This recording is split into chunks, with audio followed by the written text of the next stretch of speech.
એટલે બહુ જ મોટા ભાગ છે આપણો, કે આપણો ભાગ છે એ બીજા જોગી મહારાજ કહેતા બીજાને ભાગ્યશાળી માનો એ જ મોટી ભૂલ છે.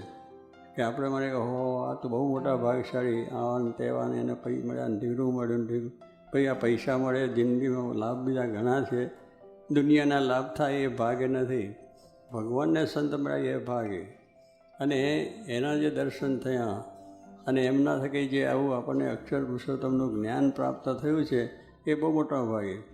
આપણો ભાગ્ય છે એટલો જ કે ન કે તો અનંત જન્મ ફરતા ફરતા કેટલાય જન્મો ધર્યા છે, પણ આ વખતે ફેરો થયો ને થયો ફજેત જીત ગઈ જન્મ. પછી આ ભગવાનને સંત ન મળ્યા હોય તો ફેરો આપણો નકામો જાય. પેલો ઘાંચીનો બળદિયો છે ને, ઘાંચીનો બળદિયો આખો દાડો ફરે તો ક્યાંનો ક્યાં આખો ઘૂમ કરે, 2-4 માઇલ ચાલે પણ છૂટતા રહે ત્યાં ને ત્યાં જ હોય, એ કંઈ બધું લાંબુ ના જાય. એમાં કંઈ દુનિયાનું સુખ મેળવું, દુનિયાના વૈભવ મૂક્યા, બીજું મૂક્યા હતા, પણ પછી અંતે તો જન્મ મરણ તો રહ્યું જ આપણે, તો એ જન્મ મરણ તો રહે છે જ. પણ ભગવાનને સંત જ્યારે મળે છે ત્યારે જન્મ ફેરા પડી જાય. એટલે ફેરો ફાવી નથી, આપણો ફેરો ફાવી ગયો છે અને ભાગ્યશાળી આપણે થઈ ગયા છે. એટલે આપણી જીત નકામી નથી ગઈ. જે કરીએ છીએ કથા વાર્તા કીર્તન ભજન સેવા ભક્તિ જે કંઈ કરીએ છીએ એ આપણે આનંદગણું થઈ આવે છે. ભગવાનને સંતને સંબંધ થયો એટલે એની અંદર જેટલું જે કંઈ કરીએ એનું ફળ આનંદગણું પ્રાપ્ત થાય અને આનંદગણનો લાભ આપણને થાય છે.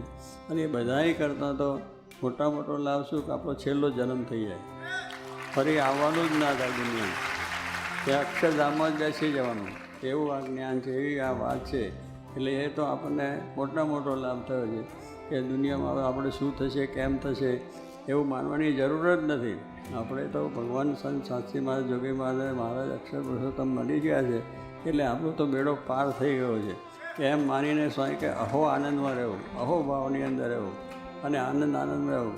કોઈ પેલા આપણે કહેતા કે હવે તો આપણા સંબંધ થાય એનું પણ કલ્યાણ થઈ જાય, આપણે કોઈને વાત કરીએ તો એનું પણ કલ્યાણ થઈ જાય. ગાંધલાની ડોસી, હવે ગાંધલા ડોસીની વાત આપણે જાણીએ છીએ કે મહારાજ ત્યાં પધારેલા, એના હાથના રોટલા પછી જમેલા ને બધું થયેલું હતું. પણ જ્યારે એ ડોસી છે એને ત્યાં વૃદ્ધાવસ્થા થઈ, પછી એને મારી થઈને જવાનું થયું. ત્યાર પછી મહારાજ એને ડોસીને ધામમાં જાય તો પેલા એનો ધણી હતો, એક બહુ સત્સંગ નહીં એને, એટલે ત્યાં જઈને ડોસી પેલી તો તાવ આમ સૂતેલી, તાવ લાગેલો ને બધું ધમધમને આમ જામને જવાની તૈયારી હતી. એટલે પેલા એના ધણી શું કહ્યું કે હવે તો અમારા કર્મ તમારા ગતે છે પણ તું તારા કર્મ ગતે કરજે એમ બોલ્યો. એવો કે તું શું બોલે છે? હા તો મારા હાથના રોટલા ત્યાં ખાધા હતા, તારું કલ્યાણ, બેસી જા મારા ભેગો વિમાનમાં લઈ જાય, તું બેસી જા મારા ભેગો વિમાનમાં ઉપાડી જવું તને કહે. ડોશી એવી બળભરી વાત કરી કે મને કોણ સ્વામિનારાયણ ભગવાન મળ્યા, મારા હાથના રોટલા જમ્યા છે એટલે મારા હાથના જે જમશે, મારા ગોરાનું જે પાણી પીશે બધાનું કલ્યાણ થશે. ત્યારે કહેવાનું છે કે ડોશી હતા, ગામડાના હતા, પણ એને ભગવાન શ્રીજી મહારાજ મળ્યા એટલે એવો કહેતો હતો. એટલે જેને મળ્યા એને ભગવાનના સંત જેને મળ્યા છે એનો મેળો પાર થઈ ગયો છે. તો આપણે પણ સ્વામી કહે છે આ તો બધા થયા, પણ કેટલા થયા? ભાગે જાગ્યા આજે જાણવા થયા કેટલા, ખોટી એટલે કરોડોની વાત થઈ ગઈ. પછી દાસભાઈ વાત નથી, કેટલી બધી થઈ ગયું છે કે ભાગી જાગ્યા શું? આ દુનિયાનું સુખ મળ્યું એ તો મળ્યું છે, ઘણા જન્મો કર્યા, ઘણા જન્મો સુધી ભોગવાન લાયા છે. પણ આ વખતે આપણે જન્મ અને પેલું કહે છે ને વરસાદનું વરસવું, દેડકાનું નીકળવું. વરસાદ વરસે તાર દેડકા નીકળે ભાઈમાંથી, ટેક કર્યા એને. તો કહેવાનું શું છે કે એનું તકે તક છે. એટલે તે બોલે શું બોલે છે? તકે તક.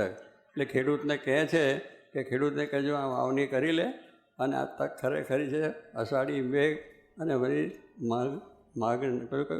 મઘા નક્ષત્ર એમાં વાવેતર કરે એટલે ડૂંડું આટલું લાંબુ થાય ને ઝાડવું જાય. અને જો પછી આગું પાછું મારી રોપે ને ત્યારે બહુ લાંબુ ના થાય. એમ આપણી તક શું છે કે આપણો જન્મ છે ને ભગવાન શ્રીજી મહારાજ પોતાનો જન્મ કર્યો અને સાસી મહારાજ યોગી જેવા પુરુષ મળ્યા છે એટલે આપણે તો બેડો પાર થઈ ગયો છે. અને કાંઈ વિચાર સંકલ્પ કરવો નહીં, અહો આનંદ કપમાં રહેવું અને આનંદ કપમાં કરીને આપણે આ કાર્ય કરવાનું છે થઈ જાય છે. બાકી આ દુનિયામાં ચાલ્યા જ કરે, થયા જ કરે છે. તો આવી રીતે આપણા જે જ્ઞાન છે એ જ્ઞાન પણ આપણને દરેકને આપણે જે વાત આપણને મળી છે એ બીજાને શું કે વાત કરવી, સારી વાત હોય તો તો આપણે આપણા મિત્ર ભાઈબંધ દોસ્તદારને કહીએ છીએ એમ આ સારી વાત શું મોક્ષની કલ્યાણની વખત જ મળી છે તો એ આપણે બધાને કરવાની છે અને એ કરીને આપણે કરવું છે. મહારાજે આપણને જે કંઈ આજ્ઞા ઉપાસના નિયમ ધર્મ આજ્ઞા કર્યા છે એ આપણે દ્રઢ કરવાનો છે. એ દ્રઢ પાડીને આપણે કામ કરવાનું છે. તો કે આ દુનિયાની અંદર તો બધા ઘણી જાતના કાર્યો થાય અને બધું થઈ જાય છે અને લોકો પોતાને કંઈ સત્તા માટે બીજા માટે ત્રીજા માટે પણ ઘણા પ્રયત્નો કરીને પણ મેળવે છે અને થાય છે. એટલે એ કંઈ બહુ મહત્ત્વની વસ્તુ નથી અને એ બધું તો ચાલ્યા જ કરે છે અને થયા જ કરે છે. પણ એમાં જે કંઈ ભગવાન માટે થયું, ભગવાનને રાજી કરવા માટે થયું, તો મહારાજ કહ્યું જે કરું તે ભગવાનને રાજી કરવા માટે કરું. કથા વાર્તા કીર્તન ભજન દાન પુણ્ય જે કંઈ કરીએ એ ભગવાન રાજી થાય એટલો સંકલ્પ આપણે કરવાનો. એ રાજી થાય એટલે બધું આવી ગયું એની અંદર અને એ રીતે થઈ જાય છે.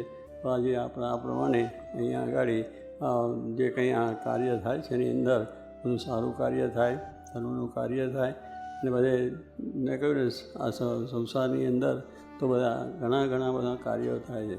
રાજકારણ રીતે પણ થાય, બીજી રીતે સમાજ રીતે પણ થઈ જાય છે, બીજા રીતના ઘણા પ્રસંગો થાય છે એની અંદર થાય.